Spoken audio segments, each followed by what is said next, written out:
Welcome to Books in the Freezer, a podcast dedicated to the deliciously disturbing world of horror fiction. I'm your host, Stephanie, and today I am joined by author and returning guest, Brian McAuley, to talk about books and one of the most beloved children's horror shows of the 90s. So, yes, submitted for the approval of the Midnight Society, I call this episode The Tale of the Are You Afraid of the Dark Readalikes?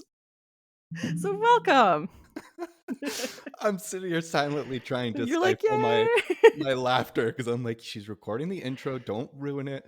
But I want to just like giggle and shout. I'm so excited. I am too.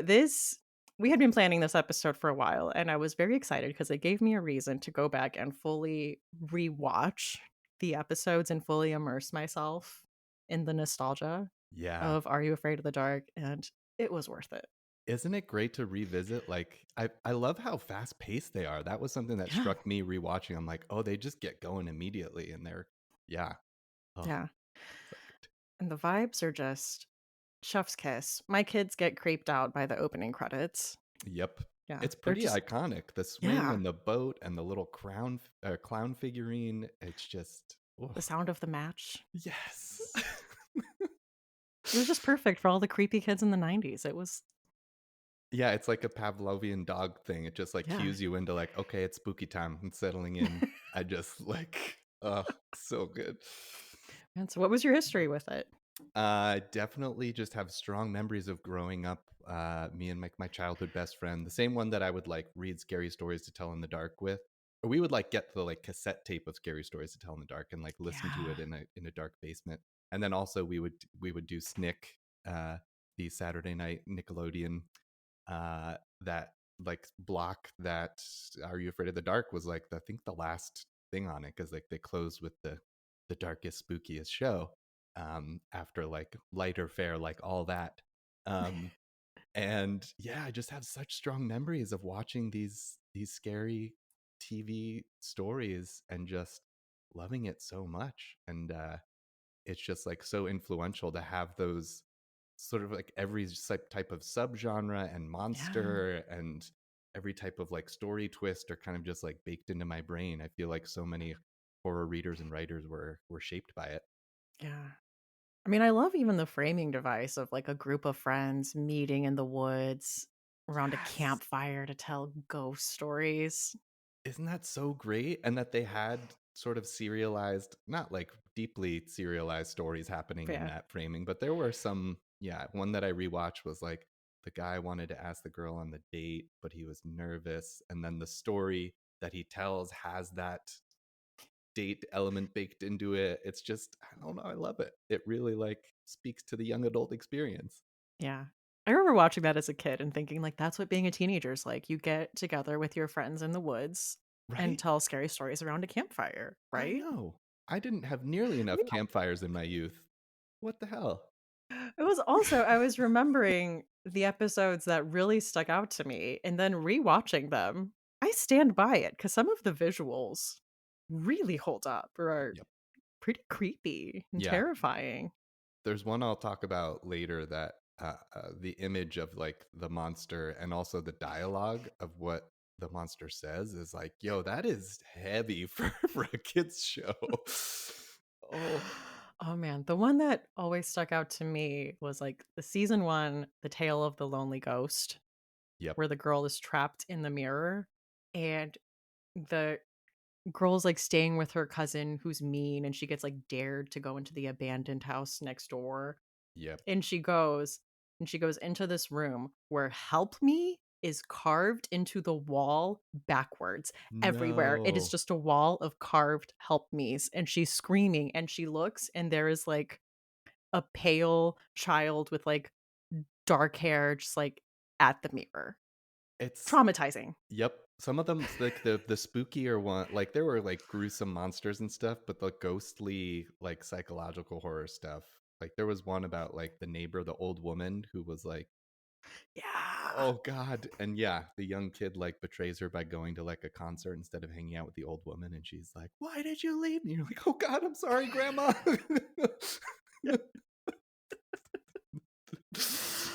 Yeah. Well, we can talk about it. I mean, what were some of your R favorites? I mean, my go-to favorite was The Tale of the Ghastly Grinner. Yeah. Um, I just like everything about it. Also, like in retrospect, I see how much it influenced my first book, Curse of the Reaper, because it's like this like cackling killer that comes out of the medium of the comic book and into the real world.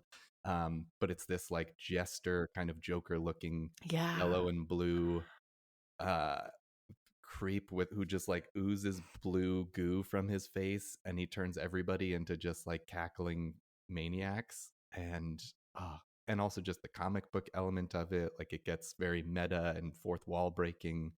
um that was the monster that really stuck with me. That one's creepy. Um, The Lonely Ghost was definitely, like, my favorite, the one that stuck with me the most, and then I think you're gonna talk about it later, but The Tale of the Chameleon with Tia and Tamara Mowry. Yes. Um, and there were so many. I'm just trying not to. I think we this came up on Twitter, but Dead Man's Float. Whoa. Yes. God, that pool, that was one that made me scared of going in the pool, because it was Yeah. this like skeletal red kind of drippy, oh, ghost creature thing. And man, Well, and it's like a very Jason-esque type opening where it's like the older brother wasn't watching his younger brother, he was flirting with this girl while the little brother is drowning. I forgot that that's the backstory. And it's like they're in a school gymnasium, and so they like, like shut it away, like hide the pool. Which Yes. the funniest thing about that episode though is that they just like they find the entrance to the pool. That water is pristine, and it's Yeah. supposed to be like decades later. Everybody knows that pool maintenance is an absolute nightmare. All the algae that would have accumulated. But is that like supernatural? Because the pool itself wasn't That's true. supernatural, but like it was just haunted by a wait. So, oh God, I forgot about that. That was the heartbreaking. There was a lot Yeah. of that in the show too. There were like they snuck a lot of like heartbreaking backstories, like the one that M. Night Shyamalan ripped off for The Sixth Sense, and he said that he did, which is like Wait, which one is the this? tale of the dream girl, which is a Okay. guy who keeps seeing this beautiful woman, and his sister is just like, leave it alone, like don't follow her, don't listen to her, and you find out that it's his dead girlfriend trying to they died together, and he's stuck around, and she's trying to get him to follow her to the afterlife, and his sister doesn't want to let him go, and you're like, oh my God, so sad. Oh my gosh. I Yep. did not know that. Yeah.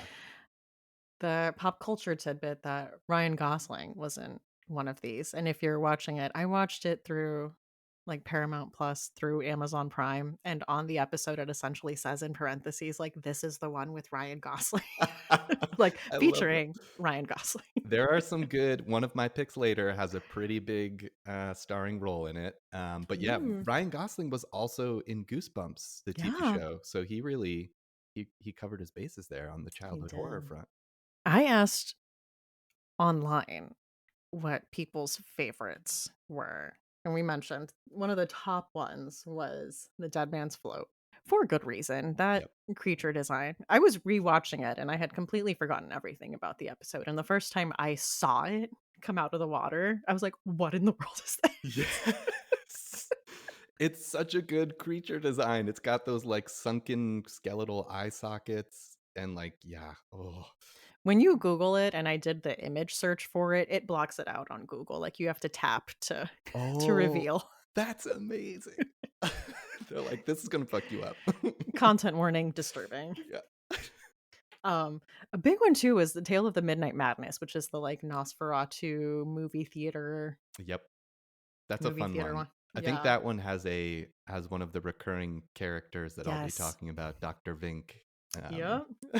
which is another fun thing about this show. It's like there were 2 or 3 recurring characters that would pop up and be like, "Uh-oh, here we go again. He's up to no good."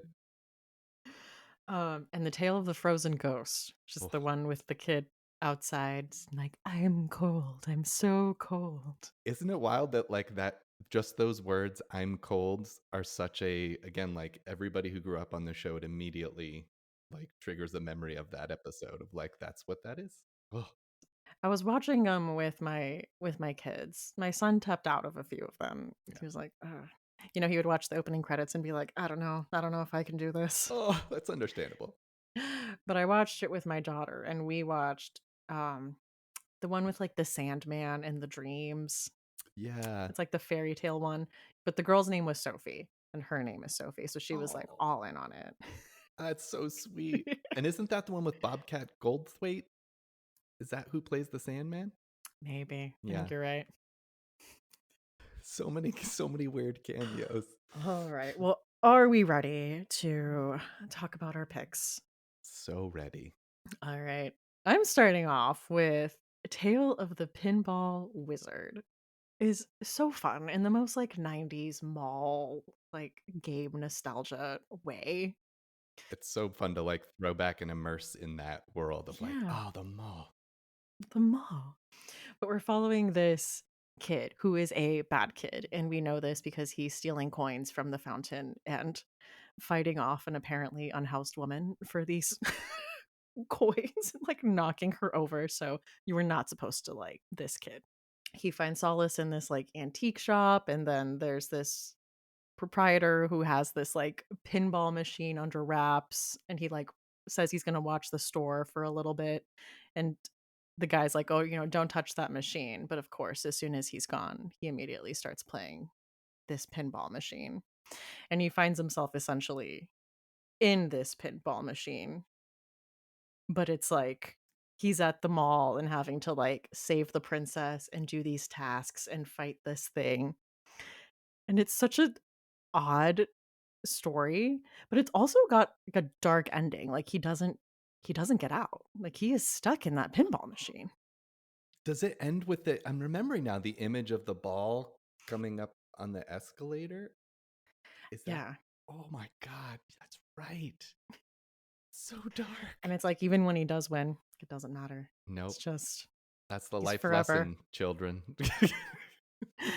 Don't be a bad kid. Don't be stealing coins from the mall fountain, There or were, you'll I be feel like stuck in a mall purgatory. yep, which actually sounds nice. But yeah, there was I feel like there was some moral like the Yeah. laughing in the dark, right? He steals the nose, so it's like don't be stealing things from carnivals. So I had 2 picks for this. One of them I feel like is very on the nose because it is a YA horror book about a haunted pinball machine. So I felt like it had to be mentioned. This is Dead Flip by Sarah Fairson. This is one of the YA picks for Summer Scares this year. And it is like very Stranger Things esque. We got like dual timelines. It's this group of 3 friends, and one of the friends goes missing, and they realize essentially he got sucked into like a haunted pinball machine, and What? they have to get him out. That's awesome. I really want to read this now. It was really fun, and it I don't know how authors feel about their work getting comped to like big pop culture things, but it is very Stranger Things esque, like just nailing those vibes. Yeah. Yeah, just like Um, immersing you in that. Yeah. Oh, on a more dark note, like a more adult side, there's The Odds by Jeff Strand, which is a protagonist with a gambling addiction. He is at a casino and he's approached by someone who says like, "Do you want to play a game, and like here's a chance you could win all this money back." And at first it's like pretty easy. Like, you know, he just like spins a number and like everything's fine, but he can't say no as the stakes get higher and higher. oh no. And eventually, like, he thinks he's, like, escaped it, but he hasn't escaped it, like, they have found him, and he is very much still in this game. Oh, I love those endings that of like we talked about where it's just like, nope, you're still trapped. And it's like Like, you nothing just you get to can do. sit with that. It just escalates, and it escalates, and it's like, "No, you're part of this game, so actually, here's a list of tasks you have to do. You need to Yeah. go to this place, like, here's your mission. You should you choose to accept it, you need to accept it." That is Yeah. that is the game. I love that. And it sounds like it pairs well with the episode in that it's like the increasing gamified tasks that they have to accomplish. Yeah. Yeah. So those are my two for The Tale of the Pinball Wizard. I have The Odds by Jeff Strand and Dead Flip by Sarah Farazan. Amazing. My first pick is The Tale of the Full Moon. And this tells the story of an IMDb refers to the character as an aspiring pet detective named Jed. And so the idea is like he really wants to have a dog, but his mom won't let him. So instead, he investigates like when animals go missing in the neighborhood and tries to help people find them.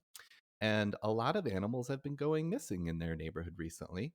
And he starts to suspect that his new neighbor, Mr. Anchors, is a werewolf. And that only gets more complicated when Jed's mom invites her new boyfriend over for dinner, and it's Mr. Anchors. Uh, I love that this episode tackles like the very 90s kid stuff of like, single mom is dating a new guy, and I don't really trust this dude. He's probably a werewolf. Um, and and the twist, I think it's okay for us to spoil the twists of Are You Afraid of the Dark episodes, Yeah, right? I spoiled Pinball Wizard. Oh He's yeah. stuck in pinball purgatory. So the twist is it's not Mr. Anchors that is the werewolf, but his brother Gordon. And Mr. Anchors has been taking care of Gordon and protecting him. And an even further twist is that mom already knows this and is just very sympathetic to the fact that it's, a disease of lycanthropy that this guy's dealing with. And in the end, they all live happily ever after. It ends with Yeah. them like barbecuing, and Mr. Anchors is gives Gordon a raw steak while he's cooking the other ones, and Jed is playing fetch with dog Gordon because he always wanted a dog, and now he has one in his werewolf stepdad's brother. What what an ending, This one was so wholesome. right? I loved it, and I was like, "Okay, we're going in, like, a Fright Night werewolf direction kinda thing," and then I'm like, "Oh, it's so cute." Like, the blended family lived Yes. happily ever after. They're barbecuing, like, at night. Like, it's so cute. Yeah, it's one of the sweeter, like bizarrely sweet endings that really stuck with me. Um, and for that reason, I am going to pair this with Good Dogs by Brian Asman. This book will be out on October 1st. I was grateful to read it in advance. And it's very much found family vibes. Delia is a den mother to a group of werewolves living in Southern California. And when a severed limb turns up in their yard, she has to relocate them to protect the pack. And they move to this abandoned town in the wilderness, and there's something else sinister waiting for them there. But yeah, I won't say too much about it. It's not out yet, but they're both werewolf stories with really big hearts. Like you really love the characters. It's about family, and it mixes the sort of humor with character development and also some very gnarly werewolf slasher violence, which is super fun. So yeah, definitely a good pair. The Tale of the Full Moon with Good Dogs by Brian Asman. It's all about family. Right? That's gotta Vin Diesel approves. yeah. Vin Diesel would make a good werewolf. Yeah. Oh, I love that. Okay, my next pick is The Tale of the Shiny Red Bicycle. And this is about a young boy, Mike, who is riding his bike with his friend Ricky when they stop to talk on a bridge. And his friend tragically falls into the water, and Mike is unable to save him. 5 years later, Mike is still having nightmares and begins seeing Ricky everywhere. And I cannot stress enough how every single adult in this episode is annoyed with Ricky for not being over the traumatizing event that is witnessing his friend die right in front of him and him not being able to save him. It's It's so Oh, they're the worst. Parents just don't understand. Adults are the worst. it was 5 years later, and even the guidance counselor is like, "You're still not over this?" Very Yeah, 90s. it is. Like, there's a scene where they're driving and they see a red bicycle and, like, Mike, like, runs out of the car and he's like, "That's Ricky," and, like, runs after this kid on the red bicycle and, like, catches up to him, and it's not Ricky, and his dad is like, "You gotta let this go, bud. It's been 5 years." Oh my god. Are you like, at the breakfast table, like, "And you're still having nightmares?" Oh, get over it. It's giving like that scene in Princess Diaries where Lily Moscovitz is like, "Oh, is this about your dad dying? I thought you were over that." And of course, to link this to Taylor Swift because, of course, it just reminded me of that line in, You're Losing Me. She's like, "Well, I'm sorry that my pain is such an imposition," because it Ooh, truly is. ooh. I wish I could see the child say that line in an Are You Afraid of the Dark episode.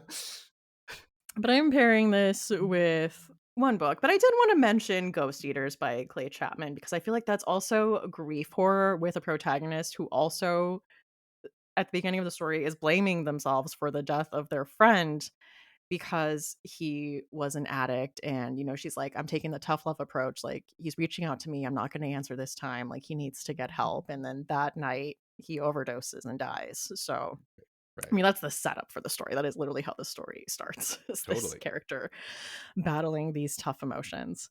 But I am pairing this with The Night Country by Stuart Onan, which I picked up under the promise of it being like a spooky story told by the perspective of ghosts, and I found it utterly devastating. Oh no. No, it's like it's set on Halloween. We're following some ghosts. So essentially, you are following the ghosts of a group of teenagers following their grieving families on the anniversary of their death, which was on Halloween. Like they all died in a car accident. Oh, And you're following, yeah, as they go through like all their different parents' house and just see how they are moving on with their life. And there was two teens in the car that survived. One was left disabled, and one just has crushing survivor's guilt. It that is a is very so heavy. It's set on Halloween, though, and it's, like, ghost POV. Yeah. But, yeah, I read it for the podcast, and I was like, "This is devastating," and I have cried several times reading this book. Oh, that sounds so good though. It's It was very good. Yeah, just the way that the accident has even rippled through the town, like, on the anniversary of the teen's death, and, like, one of their moms is going to, like, the crash site and, like, leaving a wreath, just, like, all these little actions, and you're like, "Oh my gosh." yeah. I mean, it's wild that such a heavy topic of grief was baked into the children's TV show episode. I'm just like, and handled terribly by the adults in the episode. They did not model it very well how to deal with grief. But like, man, that's heavy. Yeah. Well, and the episode takes a positive turn where he is seeing the ghost of his friend who was warning him Yes. about a danger that ends up saving his like little brother's life. Right. And he's like, Oh, "Oh, I'm not." He's like, "I don't blame you at all. Like I'm actually here to save you. Like I'm here to like tell you something." yeah. Oh, I love So, that twist. I forgot about that with like the water. Yeah. mhm. Oh, I just like can't imagine. I'm like, I watched that episode and I'm like, I could not imagine how I would move on with my life if I watched at a young age, watch someone die in front of me and like felt that it was my fault because I couldn't save them. Like I couldn't hold on to them. I didn't grab them in time. oh, that would ruin me forever. And Yeah. that poor child needs therapy as soon as Yeah. possible. Not from the school guidance counselor though. Right? That's very 90s, right? Like give it to the guidance counselor who has no training. No. All right. What's your next pick? My next pick is this is a good one. The Tale of the Dangerous Soup, which is Mm. just a hilarious title to begin with. Um, this one stars a young Nev Campbell before she became our scream queen Sydney Prescott. Oh, Um, baby y- scream queen. I know, but I'm like, I think it was only a couple years before, maybe even only 1 year, because Scream was Oh yeah. '96. This couldn't have been that much before that. Yeah. Um, so she works at a restaurant called the Wild Boar, and it's the talk of the town because they have this delicious soup that everybody's going crazy for, and they charge $100 a bowl for this soup, which, like, accounting for inflation, is like that's very expensive soup to begin with, even. Yeah. Um, and of course, the cook turns out to be Dr. Vink, who is the recurring character in the AYAOTD universe. Um, he's always up to no good with his haunted film reels and dangerous soup. And it turns out that he is trapping people in this locked claustrophobic room at the restaurant, and like this trapdoor opens and this little gargoyle statue comes out of the smoke, and you hear Vink's voice say, "It knows what scares you," and then the person's worst fear manifests in the room. Like the one in the opening scene is like snakes.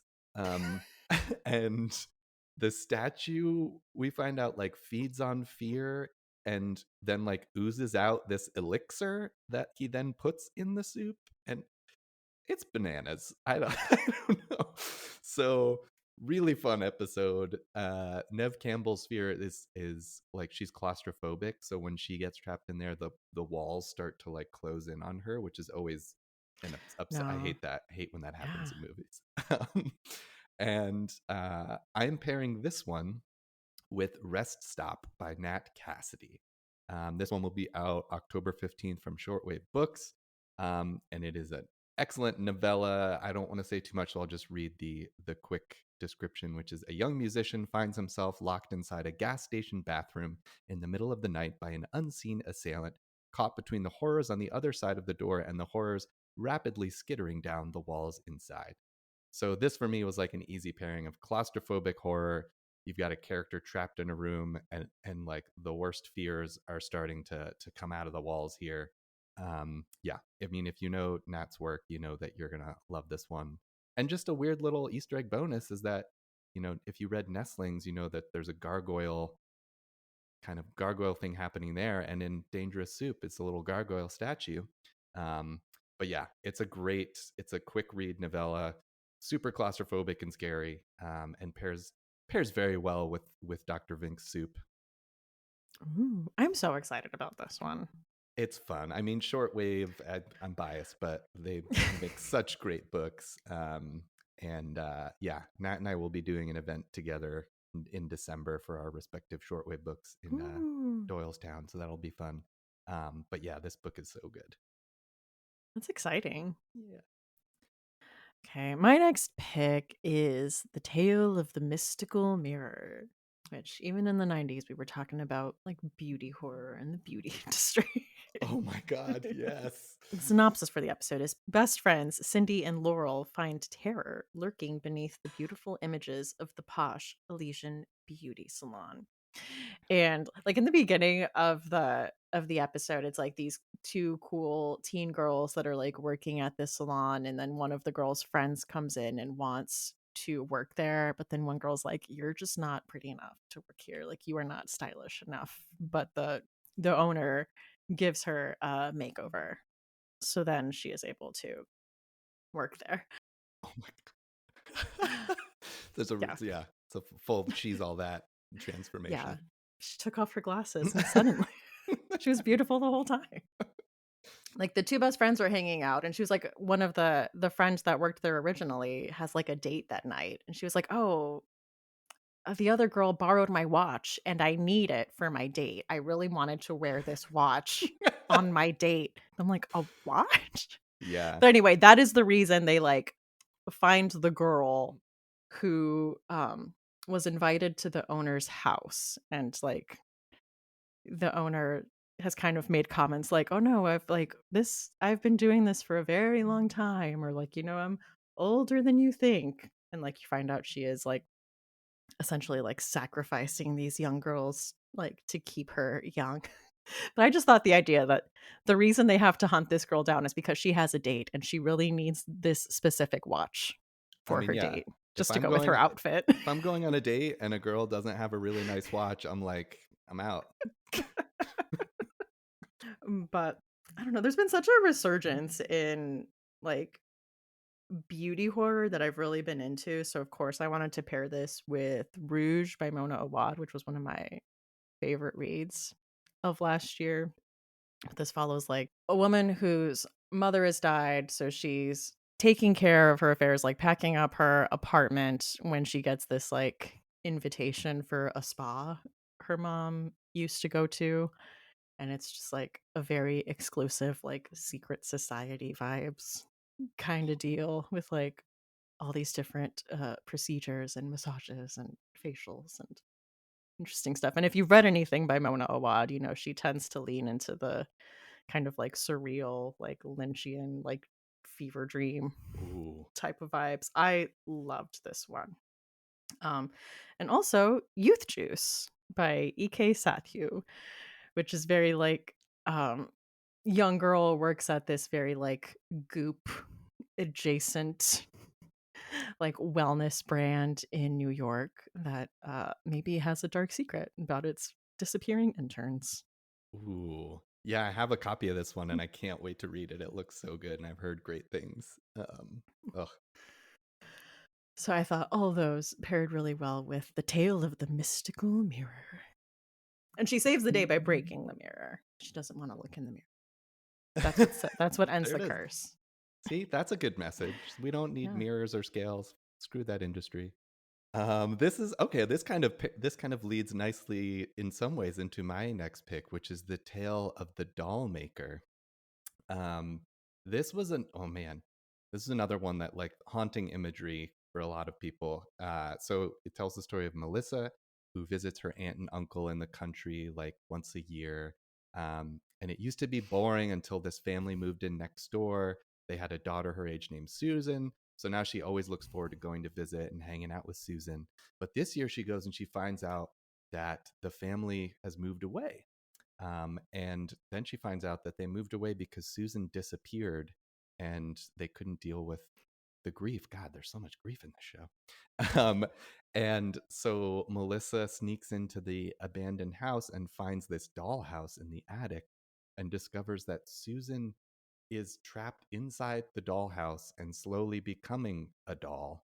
And so Melissa has to try to go into the dollhouse and save her before they both get trapped and become dolls. So, real creepy. Uh, So creepy. I remember being stressed out watching this because like she is also like becoming a doll, so she has to do these things before like she loses the ability to like move and like yes. outsmart things. And I'm like, I don't know if I would be smart enough to do this, Right? She does to this whole outsmart thing this. like she like uses rope kind of like poltergeist style so that she can find her way back from like Hmm. the dollhouse that's becoming the real house. And there's just this uncanny nightmare imagery of Susan's face, like the makeup effect of like her face is turning into porcelain. And I think if I remember correctly, doesn't her porcelain hand come off at one point? I It's think just like, so. oh, it's just so unsettling. And yeah, stressful, like you said, because there's this like ticking time bomb of like can't move anymore, starting to like freeze into a doll. Um, so I have paired this one with a book called William by Mason Coyle. And in the title and name William, the eyes are number ones because essentially, if you take Tale of the Doll Maker and you replace the doll with an AI robot and you replace the dollhouse with a smart house, then you have something close to William, which is about this reclusive scientist Henry who created this AI robot named William, and he lives in this remote house with his pregnant wife who is not really a fan of the work that her husband does, and they become trapped in this smart house with the AI robot. This is another quick read, so I won't say anything more about it, but if you like sci-fi horror AI creepiness, this one is just like such a fun quick read, and it reads like an Are You Afraid of the Dark episode, including like a really like gut punch ending. And just yeah, it's a really fun one. It's coming out September 10th from Putnam. And I guess Mason Coyle is a pen name for Andrew Piper, who has Oh, published books on, yeah. yeah. Um, Interesting. yeah, I think it's because it's a slightly different genre than what Yeah. they normally write in. Um, but man, this one is real creepy. And yeah, it's kind of like the updated sci-fi version of a dollhouse with like AI smart house. It's all creepy stuff. This reminds me of Smart House, the decom. Yes. Oh my god. I love that movie. I'm partial to what was the leprechaun one? The Luck of the Irish. Luck of the Irish. Oh my god, so weird. Similar to the doll maker in that isn't he slowly becoming a leprechaun? I believe so. Yeah. Oh, we Okay. we were raised on weird stuff. And it made us better. All Yes. right. I am pairing my last pick with The Tale of the Curious Camera. And the IMDb synopsis for it is constantly bullied, Matt gains incredible power when he discovers a magic camera. And we talked about the framing device, which is like all these teens getting together to tell these scary stories, and like they all get assigned a week to tell a scary story. But I love the opening line for this one.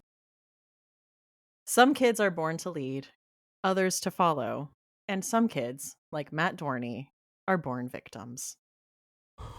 Oh my god. That's that's like the Adams Family line, the "I'll play the victim all your life." Yeah. That's just so It immediately opens up with him getting he's like the manager for the basketball team, and so they're lining up for like pictures, and he gets bullied by the kids on the team, and they get like ketchup all over his shirt like right before he has to take a picture. So then he gets the picture, and when he opens it, it's just an empty stool.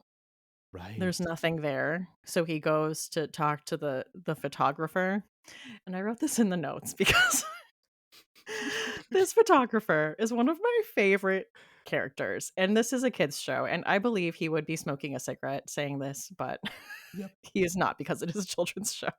What a he says, "I used to be a pretty decent photographer. Always reveal the inner man. That was my motto." And the kid says, "What's your motto now?" "Take cash. Checks bounce." Oh my god. Just like this cynical photographer who had to sell out and wasn't able to really get into the art of photography, just lost his way. Yep, and now But he he gifts him, yeah, now he's doing school photography. I had a summer job where I worked for a photographer who did, like, the school photography and stuff for, Oh, like, the yes! areas. Yeah, so I would go to proms, I would go to, like, graduations, it was, like, my college summer job, so I wasn't there for, like, school pictures, but, like, he would do, like, the school pictures Yep. for the area. That's a I just rewatched actually, because I was rewatching Are You Afraid of the Dark, I saw that Doug was also available to stream, the animated show from Nickelodeon, and the first episode is like, they moved to a new town because his dad got a job being a photographer for a department store, and I'm like, in what world nowadays could anybody move to get for a job as a photographer at a department store? Like, those are different times. Yeah. Wasn't it, like, Married with Children, wasn't he, like, a shoe salesman? Yep. And he had, like, a giant suburban house, multiple bedrooms, like, two-car garage? Like, Yeah. what was that world like? Yeah, he wasn't driving Uber on the side to make ends meet. No. Yeah. Insane. But this cynical photographer gives him this, like, old Polaroid camera, and he starts, like, immediately taking pictures, and it seems to tell the future, like, he takes a picture of himself, and there's, like, an oil stain on his shirt, but then later he does do something where there is an oil stain on his shirt, or he, like, takes a picture of a vase, and the vase is broken, and then the vase breaks, Yes. and then he sees that there's, like, a little gremlin in the Yeah. pictures. Yes.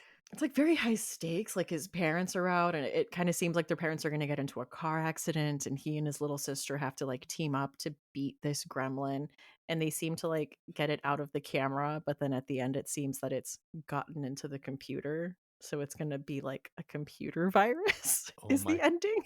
Yes, the high tech upgrade. Doesn't the little gremlin make little weird gremlin, even though it's you don't actually see it, it's just like in the images, but there's still weird little like gremlin sounds. Yeah, you need to. But I am pairing this with the novella Ghost Camera by Darcy Coates, which she had published when she was indie, and now it's getting like republished with source books in like a short story collection, like a physical Nice. copy. So I read it that way. And this is about a wedding photographer who is shooting a wedding, and she like goes up into a lighthouse to get like a higher up angle, and she finds like an old Polaroid camera and just starts like taking pictures with that, and is surprised that it still works. And then someone's like, "A little kid died here. He was pushed to death. Like he fell out of the lighthouse." And she's like, "Oh man, I guess I have his camera." But she starts looking at the Polaroids that come out, and it seems that there's like ghosts in the pictures, and they like every time she takes it, it seems like they become like aware of her, and they're like looking at her, and every time she takes a picture they're getting closer. Ooh. And so she tells her roommate about this, and they're trying to figure out what to do. And there's a scene where they're, like, online looking up, like, paranormal experts, and then everyone they talk to is, like, does not wanna touch this case. They're like, "I don't know, I think you're just get rid of it, but I don't know what to tell you. Yeah. I don't wanna deal with this." Like, no thanks. Until she No, finds thanks. a school photographer who's like, "Are you gonna pay cash or?" Well, and then oh, I forgot to mention in that episode, like, that photographer was, like, unloading that camera because, like, he had had it gifted to him, and then it gave him bad luck and, like, ruined his life, Yeah. and so, like, as soon as he gives it to the kid, he's, like, off with models, like, being flown, like, being this, like, hotshot photographer in, like, the most cartoony way. I remember that, I forgot. And he's like, "Sorry, kid." He's like, "You gotta you're cursed now." Like, "It found me, it picked you," like, Yeah. that's all, and he, like, can't get rid of it. Oh, so good. It's like and it's also this is so much Say Cheese and Die, Yeah. Goosebumps, like, such a similar yeah.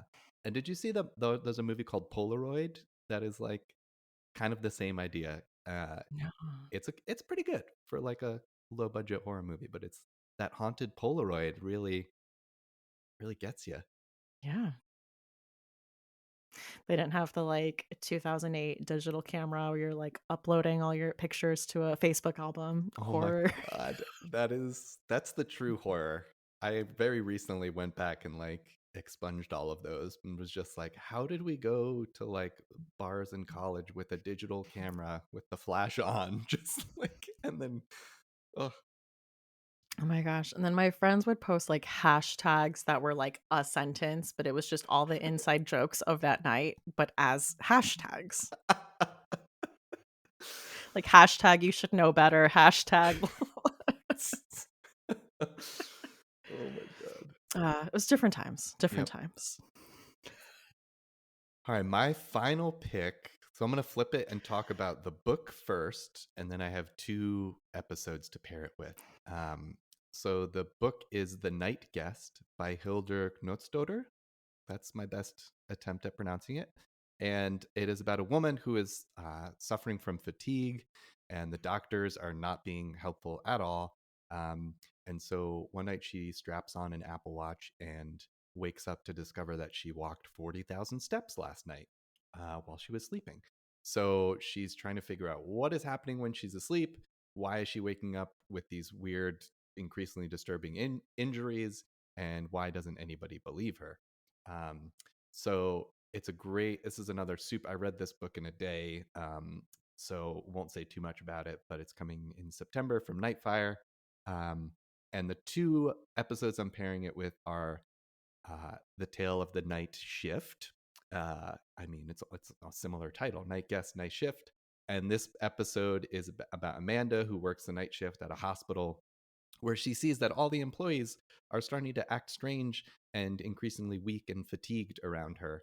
So immediately I thought of this just because of the whole like the hospital setting in the book, like the doctors don't believe her and the whole like fatigue and like why am I so tired all the time? Um, and it's leaving people sick and drained. And in the episode, the answer is vampires, obviously. Um, the and the cover of the book is like blood being poured into a wine glass, but it's much more complicated than vampires in the book, I'll say, which is not a spoiler. But it yeah, this is the one I was referencing earlier about like when you see the vampire, he's like got this like wrinkly green face and red eyes, super creepy makeup effects, and there's a point where he holds the protagonist like off of the roof and says, "I should drop you and lick up what's left." And you're Wow, like, "Whoa, man." some, that's that dark. is some gnarly imagery. Um, but it's one of my favorites. And the other one that I paired it with is The Tale of the Chameleons. As you mentioned, this one stars Tia and Tamara Mowry. Um, and I love that this is the description from IMDb. When a chameleon bites a girl at a pet store, the lizard takes on her form and plots to take over the world. Yeah. Which is, yeah, that's what it is. Yeah, so it pairs well because it's this idea that like there's this kind of like other doppelganger type character like slowly taking over your life and nobody believes you and what are they doing in your place kind of thing, and the paranoia of it all. So yeah, if you like The Tale of the Chameleons and The Tale of the Night Shift, I think you'll enjoy The Night Guest, coming in September. Ooh. I have it on my shelf. I need to read it. But this just reminded me of, do you remember how a few years ago everyone was freaking out about like zombie preparedness, survival? Like that was the big like pop culture thing. Like I Yep. think you should also have like, instead of security questions with your friends, have like doppelganger Oh, questions where you're like, these are like, this is an answer only I would know I love that. That's so in case important. I have an evil doppelganger situation. Yeah, Like this is the security question to ask me. especially with there's like the supernatural version, but also the like AI version of that. It's like we got to protect ourselves against getting replaced by replicants. We need to, Yeah. yeah, that's the next, yep, that's the next thing to protect against. Yeah, that chameleon episode was dark. And I just remember being so stressed out as a child because it is like, no, I'm the real one. No, I'm the real one. And the Yep. friend is just stuck, like, oh no, wait, which one? And it's like, no, for real, it's me. No, it's Yeah. me. And isn't the solution just spraying them with water? Is what? Water. Yeah. Yeah. So It's why would water. that be a threat to the one who isn't? It's not like they're going to shoot them with a gun, right? You just hose them both down, right? Yeah, I don't know. But she ends up like falling down the well. And then Oh, twist, it's the good one that fell down the well. And the evil one that's survived. so dark. And that's Hmm. how The Ring starts. It's actually Tia Mowry playing Samara. Samara, Tamara? It's a bit close. Yeah. Hmm. That's how it happens. Are we ready to talk chilling obsessions? Let's do it. I will say, I, for the first time, saw the John Waters masterpiece that is Serial Mom. Yes! This was a huge one for my youth growing up. And yep. Really? And I both like loved it because it was genuinely scared me and also was weirdly funny. And It's so funny. yeah. Also, like, surprise Matthew Lillard was not expecting that. Yeah, I think it's like 2 years before Scream, right? Yeah. And Ricky Lake. Mm-hmm. But just this, like, picture perfect suburban family, but just this unhinged mom. And I think the first look into this we get is that she's making these like prank phone calls to a neighbor, just saying like awful, grotesque stuff to her to upset her. But I just love that she's like a machine. Like anytime she is wronged, like that person will die. She cannot hold herself back, even when the police are onto her, even when they are at the courthouse. Like she cannot, if she is slighted, you will die. Yep. It's so good. It's such like the delight of just like, uh-oh, they crossed the line. Now we know what's gonna happen. He's gonna get beat with a turkey leg. Like, what? Mhm. And just even the absolute chaos of the courtroom scene where she turns everyone against a witness because she does not recycle, and everyone turns against this witness Yeah. because she does not recycle. That's some good John Waters just like logic. I love it so much. This is added to the I support women's wrongs canon for Yes. me. Yes. Good for her. They shouldn't have wronged her. That boyfriend shouldn't have broken her daughter's heart. You No. know? Oh, he absolutely deserved it. And I she keeps being so mad about Matthew Lillard's friend not wearing a seatbelt while driving. And every time the cops are sniffing around, she's like, "And he doesn't wear a seatbelt. Did you see? Did you see him when he was driving? Not wearing a seatbelt." It's so good. What have you been enjoying? My chilling upset. All right, so last time I was on when we talked Goosebumps, my chilling obsession was I discovered this year-round horror store near me called Terror Trader, and since then they have partnered with a local independent cinema, and they do a weekly horror movie screenings called Spookorama. Oh, So I went to the very first one, which they screened the 2013 Evil Dead, which was super fun to revisit. yeah. And a couple of weeks ago, I went to a sold out screening of Killer Clowns from Outer Space, which, like, seeing that was a childhood favorite. So seeing it on the Yeah. big screen in a theater of 300 people was amazing. And next week, I'm going to see Scream 2. And the week after that is Final Destination 3, which is my favorite Final Destination. And I just love that they just have very good taste with the movies Yeah. that they screen. Are they gonna be giving out Stab merch So this is at like Scream 2? people get dressed up. Like there are a lot of clowns at the Killer Clown screening, and they're telling everybody like for Scream 2, like you better come wearing your ghost face masks. And I'm like, it's actually going to be kind of scary to be Yeah, that would in scare me. in the opening scene of Scream 2 watching Scream 2. Like, so yeah, I don't I will know. take pictures and report back. I would not go to the bathroom No. during the screening. That's what oh, so upsetting. That was well, I was gonna say it's a very upsetting opening. Actually, the first 3 openings I feel like are extremely upsetting Oh my god. for Scream. Yep, very much so. Yeah, I forget how 2 really is like the biggest leap into meta horror, because that was when they were like, "Oh, there's a film franchise based on the movie." Like, it's like, "Oh, right, they just Yeah. really like took a great leap into like, yep, meta." All right, and our second tradition is to ask our guests for a final girl song. Yes. All right. So for this one, I'm going with what has become my personal anthem for Candy Cane. My slasher book and upcoming sequel. And this is a band who you and I both love called Yeah. Mannequin Pussy. The song is I Got Heaven, and it just has the energy. So I'm going to read some quick lyrics because they're very Final Girl energy. Uh, she says, I'm stuck inside my loneliness. I'm stuck inside my grief. I wish I could have been there to save you from the reach. I am spiteful like a god, seek a vengeance like the rest. For what they did to you, I will never lay to rest. So that to me is like pure like Yeah. loneliness, grief, and I am spiteful and vengeful, and I'm for what they did to you, I'm gonna get back at them. That's Act 3 Final Girl energy, big time. Yeah. I'm excited. When is Candy Cane Kills 2 It is coming out? coming out November 12th from Shortwave Books. Woo. Yes, very excited. And yeah, it picks up immediately where the first book left off. They're both very short reads, novellas. And yeah, I'm excited for people to read it.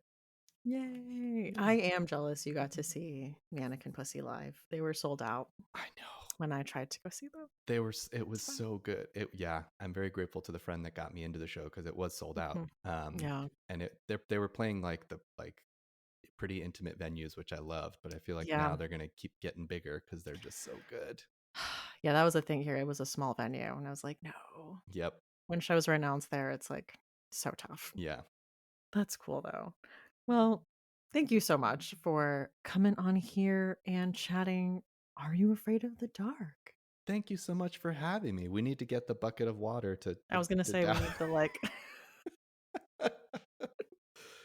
Oh, this was so much fun. Thank you so much. I could do this for days. yeah. It was funny. I was on the wiki like getting like plot details from like ones I didn't have time to rewatch. And there really is like all this trivia. Like, this is one of the 20 episodes where they actually don't pour water. They do this instead. And I'm like, oh, someone is keeping track and has the data That's for fascinating. yeah. Oh. Books in the Freezer is a bi weekly podcast. We release episodes every other Tuesday. You can find us on Instagram, Threads, and TikTok at Books in the Freezer, or send us an email at booksinthefreezer@gmail.com. Show notes for this episode and all previous episodes are at booksinthefreezer.com, where you will find a list of the books mentioned. You can also find links to various ways to support the podcast, things from Patreon to merch, because is it really summer if you don't have a What is Your Final Girl Song shirt or sweater or sticker? But a free and easy way to support the podcast is to just leave a review. You can leave a star rating on Spotify or leave a few words on a site like Apple Podcasts. Those are appreciated and help the podcast gain more visibility, which is huge to indie podcasts like this one. I have been your host, Stephanie Gagne. Thank you for listening, and see you next time on Books in the Freezer.